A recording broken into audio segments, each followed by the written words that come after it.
All right, this story is absolutely wild, and it perfectly encapsulates how much of a man-child Elon Musk is, because we just learned that he cut off a friend of 10 plus years during the COVID pandemic, the friend being Sam Harris, who's a philosopher, author, political commentator, because they made a bet about whether or not 35,000 cases of COVID would be reported in the United States. Now, this is right when Elon Musk began to take this hard anti-science turn. He began to veer to the right, and Sam Harris said, hey, if we hit 35,000 cases, you have to donate $1 million to charity, to any charity of my choosing, because you were wrong and you were using your public platform to trick people. And Elon Musk agreed to that, and then afterwards just lost his mind on Sam Harris, and it's getting worse every single day. We have to talk about this, and we have to talk about how it perfectly shows Elon Musk's inner thought process and how much of a child he is. So make sure you drop a like, make sure you subscribe to help boost this pro-democracy video. It's really important that we push back against these narratives. And let's jump in with this clip of Sam Harris describing exactly how Elon Musk treats him. He will, a Pizzagate lunatic, like literally one of the people who gave us Pizzagate. You know, I'm not going to name them because they would be happy to be named in this context, right. But there's a couple of guys who gave us Pizzagate. You know, right. You remember what Pizzagate was? That Hillary Clinton was running a pedophile ring out of a pizza parlor out of in the Washington, basement D.C. of a pizza parlor that doesn't have a basement. In their defense, the pizza was fantastic. Right. Okay. So the people who gave us that are people who are in very good standing with Elon, who Elon will talk to them in Twitter Spaces and right. like, you know, give them the mic and boost them and just right. high five them. Like, and he knows, like, I've pointed out how crazy these people are to him. These people will send him a clip from my podcast or some other podcast. Maybe this podcast, maybe we'll do it here, right? Making it seem like I've said the opposite of what I said in context. Like they sent him one where I seem to be saying that I didn't care about the chaos at the border, whereas I have exactly Elon's view of the border, and in context you could hear that. But they'll send the opposite, and Elon will react to it. He doesn't have time to listen to the podcast, obviously, so he'll just react to the clip saying, you know, Sam Harris is a total moron, right? Like it was something like that, but amplify this to millions of people. And I will email him and say, Elon, you are being gamed by right-wing trolls who gave us Pizzagate. This is not what I said in context, right? And he will tell me to go fuck myself. And he knows. But he read the email. Oh yeah, he will respond to the email. Go fuck yourself. He does not care if he's defaming someone in public who used to be a friend. So, I mean, and this is why we're no longer friends. Okay, and this is where the story gets crazier, because first of all, doesn't Sam Harris look a lot like Ben Stiller? But also, this exact clip got posted on Twitter by a right-wing troll, just like Sam Harris was saying, and I'm sure Elon Musk had a normal response, right? He said, Sam Harris is mentally ill, as you can see at the bottom of the screen. This was 2 days ago, and all Sam Harris was saying is that Elon Musk is being gamed by Pizzagate trolls. And just to be fair, the person who posted this literally is a right-wing troll, one of those people who probably gave us Pizzagate, and Elon Musk says, Sam Harris is mentally ill. If anybody is mentally ill or has been acting erratic over the past few years, it's clearly Elon Musk, and I can prove that with Sam Harris's article that he posted, and because this is where it gets wild. This is where the wager blew up in Elon Musk's face. It says, I didn't set out to become an enemy of the world's richest man, but I seem to have managed it all the same. Until this moment, I've resisted describing my falling out with Elon Musk in much detail, but as the man's cultural influence has metastasized, and as he continues to spread lies about me on social media platforms that he owns, it seems only appropriate to set the record straight. I know that it annoys many in my audience to see me defend myself against attacks that they recognize to be spurious, but they might find the details of what happened with Elon interesting. And interesting the details are. He then goes into detail about how of all the remarkable people I've met, Elon is probably the most likely to remain a world historical figure, despite his best efforts to become a clown. He is also the most likely to squander his ample opportunities to live a happy life. He's the most likely to ruin his reputation and most important relationships and produce lasting harm across the globe. Now, whether we like it or not, what he's saying about Elon Musk likely going down as a world historical figure is true due to his close connections to his ownership of Tesla, of SpaceX. Even if you're like me and you think Elon Musk's engineers have done most of the work, his name is just so intrinsically tied to those companies that it'll probably put him down as someone in history. He's also the world's richest man. So, How did we fall out? Let this be a cautionary tale for any of Elon's friends who might be tempted to tell the great man something he doesn't want to hear. 1. When the SARS-CoV-2 virus first invaded our lives in March of 2020, Elon began tweeting in ways that I feared would harm his reputation. And again, Sam Harris had been friends with Elon Musk since 2007, 2008. It was a 10-year plus relationship. And to be fair, nobody in 2008 knew Elon Musk would go this off the rails. Honestly, even in 2016, did we know Elon Musk was this crazy? It was during the pedophile cave stuff is when we really realized this guy is off his rocker. So, when the SARS-CoV-2 virus hit, Elon Musk tweeted out this: "The coronavirus pandemic is dumb."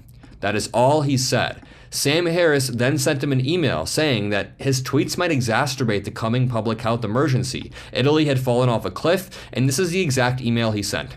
"Hey brother, I really think you need to walk back your coronavirus tweet. I know there's a way to parse it that makes sense, like panic is always dumb, but I fear that's not the way that most people are reading it. You have an enormous platform, and much of the world looks to you as an authority on all things technical." This was true in 2020. If you go back to this tweet, it has 1.3 million likes, so everything Sam Harris is saying here is absolutely true. "You have an enormous platform, and much of the world looks to you as an authority on all things technical. Coronavirus is a very big deal, and if we don't get our act together, we are going to look just like Italy very soon. If you want to turn some engineers loose on the problem, now would be a good time for a breakthrough in the production of ventilators."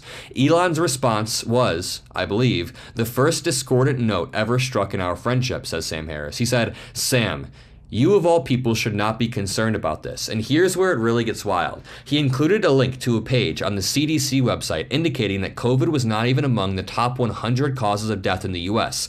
This was a patently silly point to make in the first days of the pandemic, and this is when you start to wonder, is Elon Musk just being a useful idiot? Does he know, there's no way you can get this far in life unless it's just sheer luck, not knowing the basics of science. You'd think Elon Musk would know the basics of science, which leads us to wonder, is he grifting? Is he acting dumber than he is? I think there are moments where Elon Musk is acting dumber to try to gain an audience. Like, for example, after Trump won the election, he put one of those maps of the red versus blue districts in the US and said, "America has spoken." He's clearly ignoring the fact that population density is a thing. Cities are condensed with a bunch of blue voters all in one place. Meanwhile, many of the rural areas in America are just empty. They're just farmland. So Elon Musk has to know this, right? There's no way he's this dumb. But to continue reading this, "We continued exchanging texts for at least 2 hours. If I hadn't known that I was communicating with Elon Musk, I would have thought I was debating someone who lacked any understanding of basic scientific and mathematical concepts like exponential curves," right? Like, how does he not get this? 3, Elon and I didn't converge on a common view of epidemiology over the course of the 2 hours, but we hit upon a fun compromise. A wager. Elon bet me $1 million to be given to charity against a bottle of fancy tequila, $1,000. So that's a big bet right there. That's 1 to 1,000 odds right there.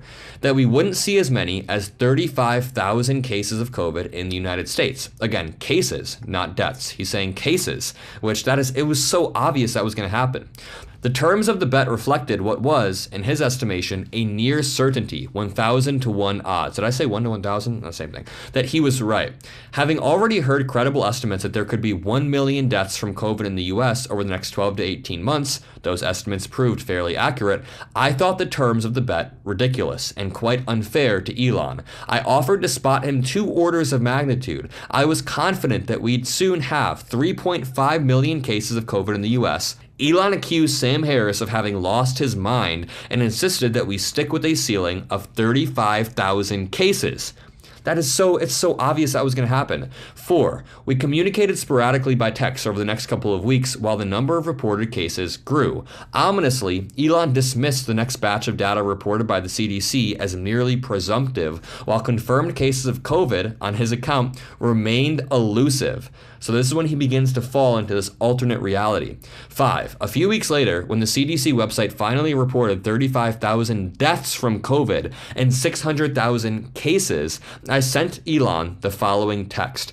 Is 35,000 deaths plus 600,000 cases greater than 35,000 cases? It's kind of a funny, snarky post or snarky message, right? This text appears to have ended our friendship. Elon never responded, and it was not long before he began maligning me on Twitter for a variety of imaginary offenses. For my part, I eventually started complaining about the startling erosion of his integrity on my podcast without providing any detail about what had transpired between us, but I don't blame Sam Harris. I don't think the blame really falls on him here. 7. At the end of 2022, I abandoned Twitter altogether, having recognized the poisonous effect it had on my life, but also in large part because of what I saw it doing to Elon. I've been away from the platform for over 2 years, and yet Elon still attacks me. Remember, I just showed you guys that tweet where Elon said that Sam Harris is mentally ill because Sam Harris said that Elon Musk is getting tricked by right-wingers. Occasionally, a good friend will tell me that I'm trending there, and the reasons for this are never good. As recently as this week, Elon repeated a defamatory charge about me being a hypocrite for writing a book in defense of honesty, then encouraging people to lie to keep Donald Trump out of the White House. Let's see what Elon Musk posted.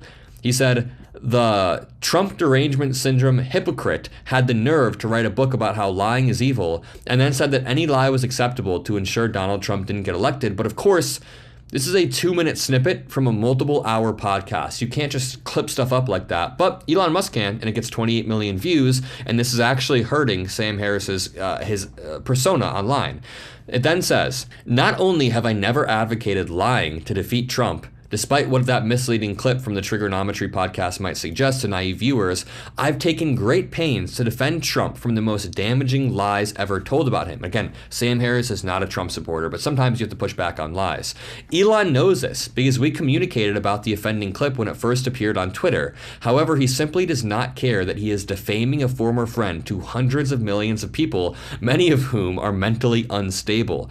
On this occasion, he even tagged the incoming president of the United States. Oh, he did tag Donald Trump. I mean, what is he trying to do here? What's the implication here? All of this remains socially and professionally awkward because Elon and I still have many friends in common, which suggests the terms of another wager that I would happily make, if such a thing were possible. And I would accept 1,000 to 1 odds in Elon's favor, says Sam Harris. I bet that anyone who knows both of us knows that I am telling the truth. Everyone close to Elon must recognize how unethical he has become, and yet they remain silent. Their complicity is understandable, but is depressing all the same. These otherwise serious and compassionate people know that when Elon attacks private citizens on Twitter, falsely accusing them of crimes or corruption, celebrating their misfortunes, he's often causing tangible harm in their lives. It's probably still true to say that social media isn't real life until thousands of lunatics learn your home address. Let's end this with one more clip of Sam Harris talking to Bill Maher about how Elon Musk is now just a Trumpian character. A short list of fucked up things. Oh yeah, U.S. government, super fucked up. I'm going to fix it. I think that's what gets his juices flowing. But the caveat to that is he's actually behaving in a way that is reckless and unethical and fucking identifiable people over massively, and he doesn't care. Right? So he's a very Trumpian character. Give me specifics on that. Well, I mean, he'll tweet, he'll put an identifiable, civilian on blast in front of 200 million people, knowing that that's going to completely fuck over their lives. Like who? Like Yoel Roth, the head of trust and safety for Twitter, who he called a pedophile based on no fucking evidence.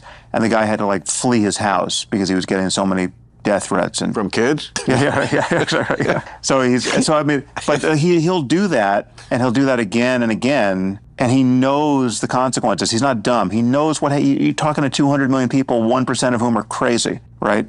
He insists on playing this game. He doesn't have to do it. He's addicted to Twitter, and it's deranging his personality, and it's undermining his ethics. That's a great way to put it. He's addicted to Twitter, and it's deranging his personality. I'll leave it at that. Make sure you drop a like. Subscribe. Make sure you drop some blue hearts for the hotel room video. You know how it is, always traveling for work. But I love you guys. You guys have brought me this far. I couldn't do it without you. Have a great rest of your day, and I'll see you in the next one. Peace out.